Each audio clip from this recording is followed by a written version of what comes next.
आप लोग 3 दिन से एहतजाज पर हैं, धरना आप लोगों ने दिया हुआ है, मुज़ाकराती कमेटी से बातचीत भी शुरू हो गई है, मुज़ाकरात का पहला राउंड आज हुआ, क्या कुछ तय हुआ है? जी बिस्मिल्लाहिर्रहमानिर्रहीम। हमारी तरफ से एक भरपूर धरना है जो पूरे पाकिस्तान का एक नुमाइंदा है, लोग यहाँ पे मौजूद हैं। इससे सख्त गर्मी और हबस के मौसम में आए हैं, इस उम्मीद के तहत आए हैं कि हम पाकिस्तान के लोगों को कोई रिलीफ दिला सकें। इसलिए कि बिजली के बिलों ने, महंगाई ने गरीब आदमी के चूल्हे सर्द कर दिए हैं, उनके घरों के हालात बदल दिए हैं। जिस आदमी की जितनी तनख्वाह है उससे कई गुना ज्यादा उसको बिजली का बिल आ रहा है, और इसमें सिवाय उस अशराफिया के कि जिन्हें मुफ्त बिजली मिलती है, उनके अलावा बाकी तो सारे लोग इसमें इंतहाई सख्त परेशान हैं। उसमें हमने अपने बात दिए, कमेटियां हुकूमत की तरफ से भी हुई, हमारी तरफ से भी हुई। अब उसकी रोशनी में जो कुछ भी हमारी कमेटी के फाइंडिंग्स होंगी उस पर अभी हमारी मीटिंग्स होंगी, और उसके ठीक बाद है। पर आचा साहब ये बताइएगा कि आप लोग कैपेसिटी पेमेंट बात कर रहे हैं, लेकिन ये आपको भी पता है कि इन मुआहदों में ज़ाहिर है इंटरनेशनल गारंटीज़ हैं, एग्रीमेंट्स हैं, सॉवरेन गारंटीज़ हैं, तो ये मामला इतना सादा नहीं है, आसान नहीं है। कैपेसिटी पेमेंट्स को आप रोक देंगे, अदायगियां रोक देंगे, ज़ाहिर है फिर बिजली नहीं आएगी। किस्म के मुआहदे हैं। एक तो वो है कि जो 1994 में किए गए थे और उसमें फॉरेन इन्वेस्टर थे, 2027 तक उनके साथ मुआहदे हैं, लेकिन वो फॉरेन इन्वेस्टर अपने पाकिस्तानी पार्टनर्स को ये अपने हिस्से बेच के वो चले गए। इस वक्त बहुत कम ऐसे हैं जिनमें चाइना है, कतर, बाकी जितने हैं वो या तो हुकूमत के अपने हैं या इनके अपने ही खानदानों के हैं। इसलिए कोई मुश्किल नहीं है, यानी जो लूट मार ये कर रहे हैं उसके पीछे ना कोई आईनी शिक है, आर्टिकल है, किस बुनियाद के ऊपर कि इनके कारखाने बिजली न भी बनाए तब भी हम इनको पैसे दें, हम बिजली तो बेसिकली मसला ये है कि आप भी वही बात कर रहे हैं कि सरकारी बिजली घरों की कैपेसिटी पेमेंट है, कम से कम इसमें जो डॉलर्स में पेमेंट का तरीकाकार है ये खत्म होना चाहिए। जी बिल्कुल, दोनों चीजें हैं, यानी डॉलर्स में भी पेमेंट खत्म होनी चाहिए और कैपेसिटी की बुनियाद पर भी खत्म होनी चाहिए। जब हम इनसे बिजली ले नहीं रहे, हमारा ट्रांसमिशन सिस्टम भी नहीं है कि वो 22,000 मेगावाट से ज्यादा बिजली वो बर्दाश्त कर सके, तो हम किस बुनियाद पर इनको देते चले जा रहे हैं। इसलिए इन चीजों पे बहुत, यानी हम ये नहीं कहते कि 1 मिनट में हमारे कहने पे ये सारे मुआहदे खत्म हो जाएंगे, लेकिन हुकूमत एतराफ करे, हुकूमत इसके लिए कोई अमली इकदाम करे, उसके लिए अदलिया से रजू करे, खुद। और यहाँ जिन लोगों के पास हैं वो चाहें तो कैपेसिटी पेमेंट्स आप कुछ अरसे के लिए माफ भी कर सकते हैं। देखिए, ये इस कौम पर रहम खाएं, बड़ा कुछ लूट चुके हैं, यानी कोई कमी तो नहीं है ना। 63 करोड़ रुपया 3 महीनों में इन्होंने लिया चिनगोट पावर्स में। जी। और उसके अलावा बाकी भी इसी तरह से है। तो हम ये कहते हैं कि जी भाई आप बहुत कुछ ले चुके, इख्तिदार भी आपके पास है, आपका खानदान हुक्मरान भी है। अभी इस कौम पर कोई तरस खाए, कोई रहम खाए, जिन गरीबों का जिनके नाम पर आप इख्तिदार में आते हैं, उनका हाल तो देखें। वहां तो लोग जो है वो बिजली का बिल न देने की वजह से खुदा न खास्ता खुदकुशियां कर रहे हैं। कहीं अब ऐसा कि हुकूमत आप लोगों को लॉलीपॉप देकर उठाने की कोशिश करेगी?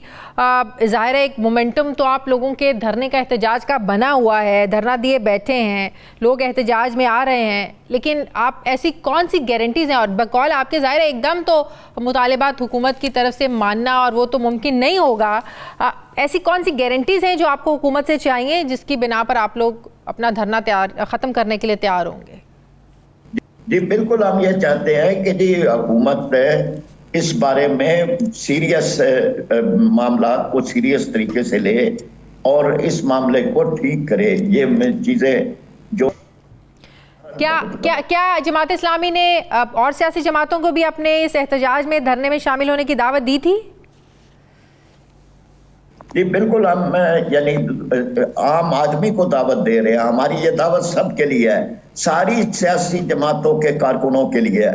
हम ये कहते हैं कि किसी भी सियासी जमात का कोई कारकुन है, वो बेचारा तो मजलूम है, उसने तो कुछ लूटा नहीं है, लूटने वाले तो उनके रहनुमा हैं, तो वो कारकुन आए हमारे साथ मिले, हम मिलके इस मामले को लेके चले।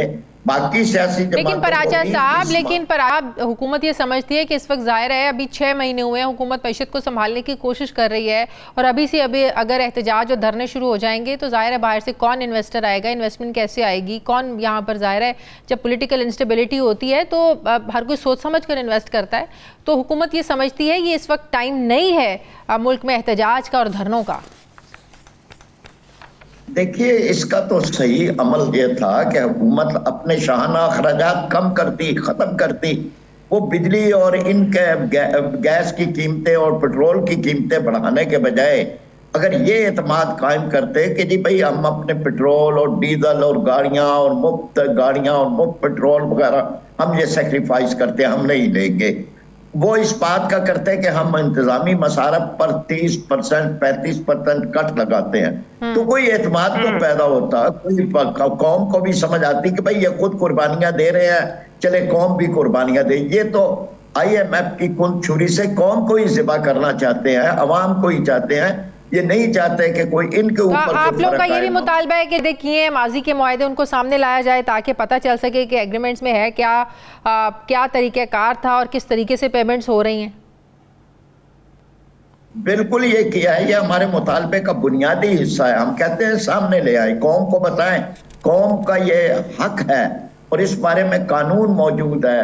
इंफॉर्मेशन का ये राइट ऑफ इंफॉर्मेशन ये कौम का हक है, और उसमें सामने लाएं कौन लोग हैं, किन्होंने मुआहदे किए थे, क्यों किए थे। जब हमारी इतनी कैपेसिटी, ट्रांसमिशन लाइन्स ही हमारी इतनी नहीं थी, तो इतने बड़े मुआहदे क्यों किए गए, फिर पहले किए गए, दोबारा क्यों किए गए। अगर वो पहले कोई हम कैपेसिटी पे पैसे दे रहे थे तो मजीद मुआहदे किस लिए किए गए और किस लिए।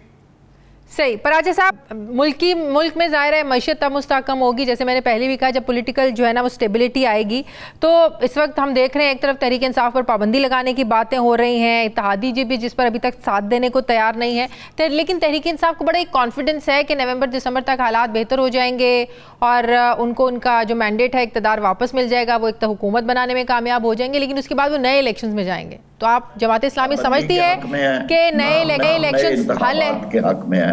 हम ये समझते हैं कि जी पाबंदियां कभी भी किसी भी मामले में किसी भी जमात को या सियासी अमल को रोक नहीं सकती, और इसी तरह से नए इंतखाबात की कोई जवाब नहीं है। वो अगर यही इसी रिजीम ने कराने हैं और इसी इलेक्शन कमीशन ने कराने हैं और इसी सिस्टम पे होने हैं, तो कौन सा फर्क वाकया होना है। हमारा ये कहना है कि फॉर्म 45 मौजूद है, इलेक्शन कमीशन के पास मौजूद है। फॉर्म 45 की बुनियाद के ऊपर आप उनको देख लें, उनका ऑडिट हो जाए, पता चल जाए कहाँ कहाँ टेम्परिंग है, किस किस हल्के में कौन कौन सी टेम्परिंग की गई है, तो सामने चीजें आ जाएंगी कि कौन सी सीटें जेन्युइन है, कौन सी नहीं है। तो हम बहरान पैदा करने के बजाय बहरान हल करने की तरफ जमात इस्लामी की तवज्जो है। बहुत बहुत शुक्रिया।